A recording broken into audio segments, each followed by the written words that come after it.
So today we're talking about client onboarding processes for agencies, and I'm really excited to have Sara Bacon, the founder of Command C, on the show. Um, Command C is basically an e-commerce agency that helps clients sell more and stress less. I love that tagline. So Sara, thanks so much for being on the show today. Thanks for having me. So we're going to kick things off, I think, by maybe defining onboarding and sort of calling out like why agencies are pretty terrible at onboarding and why that's such a pervasive issue. Yeah.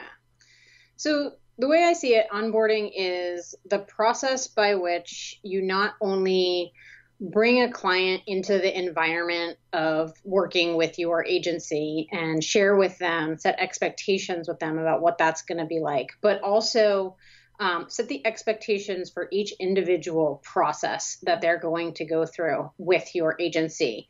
So for example, we have one onboarding process when we build a new site for a client, and then we re-onboard them when they engage in a retainer process Mm, because those processes are really different. yeah. And I've found it incredibly important to work with clients to help them understand what they're getting into before just throwing them into it. Right, right. That's really smart, though. I mean, the fact that you're separating it, it sounds like it would be common sense, but I think a lot of agencies struggle with onboarding in general. So Mhm. having two separate processes for project based versus retainer based, that's great. Now, I think one of the things that we've talked about in the past is those clients that kind of give some pushback about using your systems and your processes, and they feel like they're paying you, you should kind of bend over backwards to sort of accommodate them.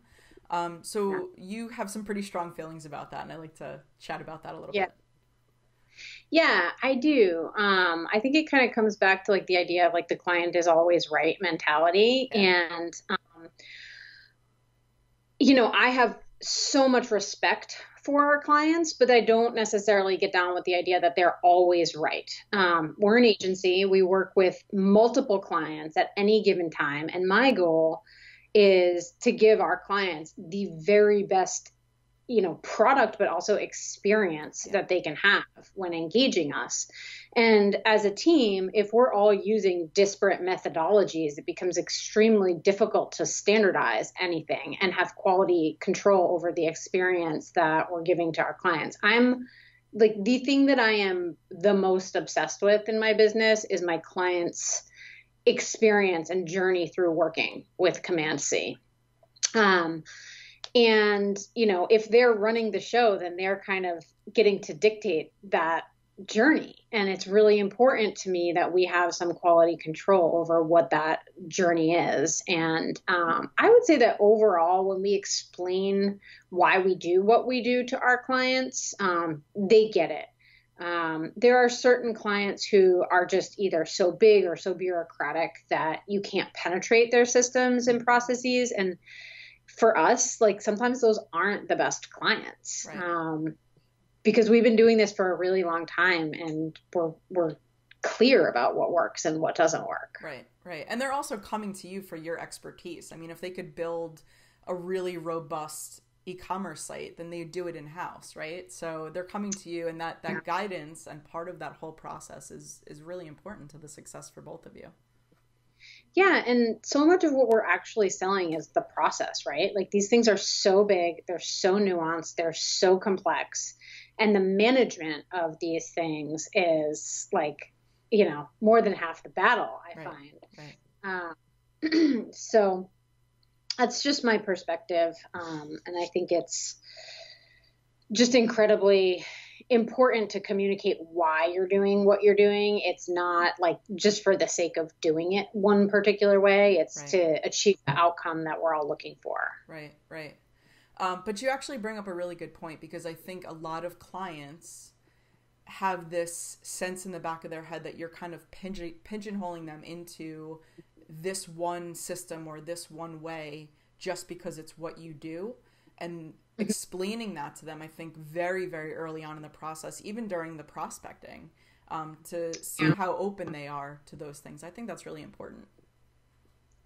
It is important. And I guess My experience is just that, like, and maybe this just comes with the age of an agency, but we don't get as much pushback on those kinds of things as we did when we were younger. And maybe it's not just age of the agency, but also age of the industry. Yeah. I find that clients get our kind of onboarding documentation and they're like, yes, thank you. Like, thank you for filling this out in advance. And my overall kind of just sense of the trajectory of that kind of pushback is that it's diminished. Yeah. Well, I think the diminishing of that pushback is because at the end of the day, this is a really complex process, right? So going back to the fact that they're hiring you as the expert, you know, you guys are like the it team for e-commerce. But this also transcends into any other creative process, right? Whether you're doing social media or branding or PR, it doesn't matter. It doesn't have to be obviously relegated to technology. I agree. And not to get like too philosophical in this conversation, I'm but all about it. So. Okay. I think, I've always experienced since the day I started my business or since the day I became a professional in the creative world that people have a lack of respect for creatives. Like, it's just, they think that they can do it on some level, or they should be able to do it themselves on some level. And my experience is that once we earn the client's respect, which we've learned to do very quickly now, it's a non-issue. But until you earn the client's respect, they're always going to feel a lack of control, and that they have this huge thing riding, on the line. And if you don't get their trust quickly, it's always going to be a struggle. Right. But the trust, just to kind of build on that, like the trust is really because there is so much riding on this and they're scared. So at the end of the day, like when you really dig into it, it's fear-based. And so they need to trust that you guys are going to like knock it out of the park. Totally. And that's exactly why I'm obsessed with onboarding. Yeah. Because it's when the client is like, oh, they have done this before, or they have a really clear process for this, that we earn their trust. Yeah. I had experience recently. We're, working with a marketing agency. And so I get to like have the script flipped a little bit. And I'm really watching like how, this is a brand new thing for me. And I get this experience of like delving into this really like big commitment, this brand new thing. And, how they communicate what we're going to do is really interesting. I have no idea what I'm getting into, really, but I trust them. So I'm doing it. Right. But that's that nuance of like, and I think that, in the beginning you opened saying like, this is something that agencies like sort of notoriously do terribly, is this whole idea of onboarding. And I think that it's because what we do is so difficult and the process is so challenging and ever changing and big that it's hard to have space for remembering that the client has their own experience and the client's never done this before. It's such a good point. To lose sight of the client. And that's why like my biggest obsession, like I said, is like, what is the client's experience through this journey? Right. So let's dive into that a little bit and get some specifics around what that journey looks like for clients at Command C and, how you've kind of built these processes around to ensure that they have that great experience. Yeah. So, it starts with writing out the process, like every little detail of when we bring, and not like it's not technical. It's the actual, like what we do when we get a new client. What are the things that need to be communicated to them, and in what order do those things need to be communicated to them? Because that's really important too. What are the tools that they're going to use? Like one of the things that we do is we give them a communications strategy. And it's simply a document that says, here's the plethora of tools we use. Here's when and how to use them. We separate out like when to use email versus when to use Basecamp. Because the client is getting all these tools that they may or may not have used in the past and if they have used them, they may have used them differently. I mean, internally, we've had many conversations around when should we use email versus Slack versus Basecamp. Right. And so if we want the client to be, abiding by those rules too, we have to communicate that to them. And that's just like a, tiny piece of our overarching process. But it's and then we build documentation around that, and then we try to simplify it, right? Like what's overly granular, what's the essence of what they need to get to feel like they're crossing a suspension bridge with handrails. Right. So client signs up with you. Yeah. What other than, so is it like an initial packet that you're giving them? Is it kind of phased out throughout the process? Like, what are you giving them at kickoff? Like, give me a little bit more in terms of the specifics. So it does depend a little bit on the nature of the project and the type of client. But overarchingly, we give them our documentation. And this is sort of how we do things in general, is instead of just kind of jumping into a presentation, we always give clients documentation first. We send a proposal first. We want them to like sit with it and marinate on it and like just kind of be immersed in what we're communicating to them.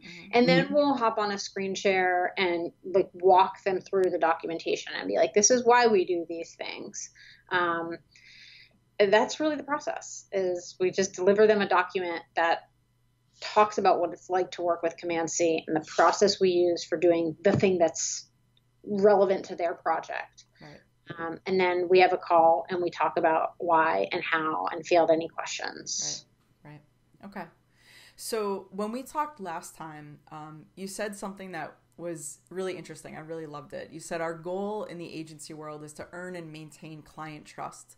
So like your whole focus in terms of onboarding these clients from the beginning, and maybe that's kind of where this conversation is a little different than just what is the actual technical, written out process. I mean, you can find templates online. I'm sure we can, maybe post something that you guys use internally. We'll post that in the show notes or something. But this whole idea of the power dynamic and setting up the relationship incorrectly from the beginning versus how it should be done, I think that's where you guys really shine. So maybe we can talk a little bit about that. Yeah, it's an interesting point, and I think probably some of it was born out of necessity because we're mostly a team of women, and we've been doing this for 14 years. Right. And so we've really felt like kind of the lack of trust just because we have tech leads who are women. And that became apparent. That's a whole nother show. Yeah, I'm not going to go too far into that. But, no, it's all good. Just, the point is that it was born out of necessity, and it's something that I've been like acutely aware of since we began. Yep.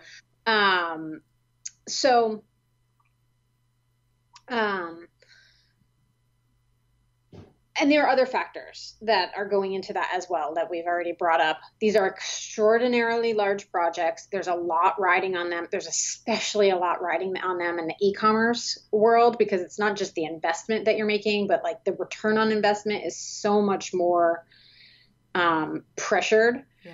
Yeah. It's inherently technical. So they're hiring you to do this thing that people don't understand, that the people, the people running the show do not understand. Right. And then they have to communicate what you're doing to their higher ups. Right. And so, from the beginning, for me, it's been, I recognize that. I also recognize that 90% of the jobs that we get come to us with this horrible background story. Like, right. This team really screwed me over. Everybody's been burned. Yeah. And I've modeled Command C around that. Like, it's just been so blatantly obvious to me from the beginning. Right. And we're really good at what we do. So it's like this thing that we inherit that doesn't belong to us. Right. And it's almost like, I'm sorry to cut you off. It's almost like those poor experiences that the clients had, that's like added baggage that they're bringing to this relationship that you don't really deserve, but you also have to kind of navigate that and give them the trust and take back the power in the relationship, right? I don't know if that's the best way to say it, but I think, because you guys are the experts and you're the one driving the initiative forward, you're guiding them. They shouldn't be guiding or dictating you. So that, and I don't like to call it like a power struggle, but it actually is in the beginning, especially at the beginning. It certainly is. And you have various levels of technical expertise, and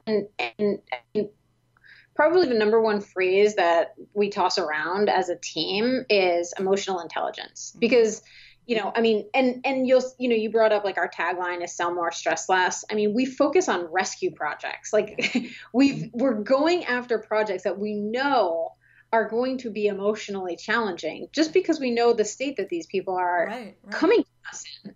But we have the chops to recognize like, hey, this is what's going on, and we can, navigate this thing. Right. But our number one goal when a client comes to us in trouble is how quickly can we earn their trust? How quickly can we show them?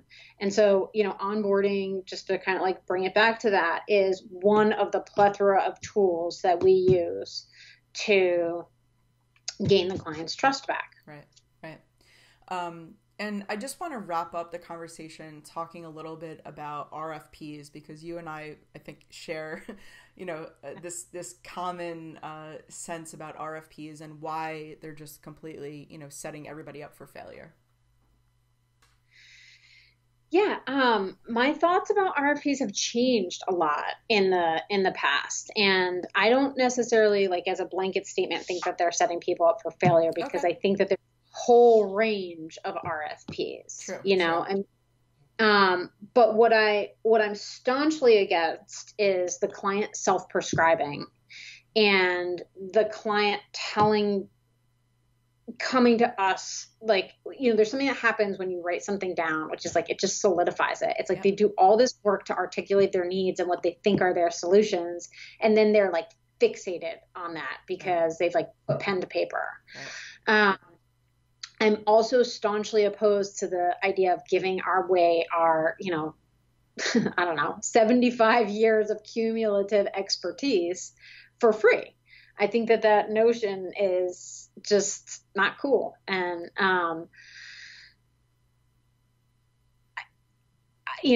I think a discovery process tailored around what the client's needs are, to like a client can come to us with a set of needs, and we don't know what the right solution is until we have several conversations with several different stakeholders and do a whole bunch of due diligence and research. And it's oftentimes a process of elimination. So, I think that whole kind of just typical like industry-wide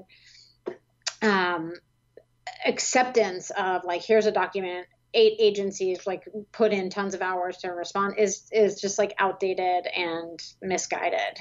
Yeah. So it is really kind of like moving into that whole thing. And this conversation really does circle around because it's moving into that idea that the client doesn't really know what they need. It's up to the experts to pull that information out and guide the whole process. And part of that process is the discovery, it's the onboarding, it's the trust, it's all of it, right? So really interesting. And so any of the templates or anything that you can provide about, your actual onboarding process, that would be great. I think that would be really helpful for the people who are watching and listening. And I just want to thank you again for joining me today on Thrive. And it's been great. Thanks a lot. Yeah, thanks so much, Kelly. It's been great to be here. This episode has been brought to you by Workamajig, the #1 creative agency management software. Show notes at thrive.workamajig.com. Find out how your creative agency can become more productive and more profitable. Schedule your demo at thrive.workamajig.com.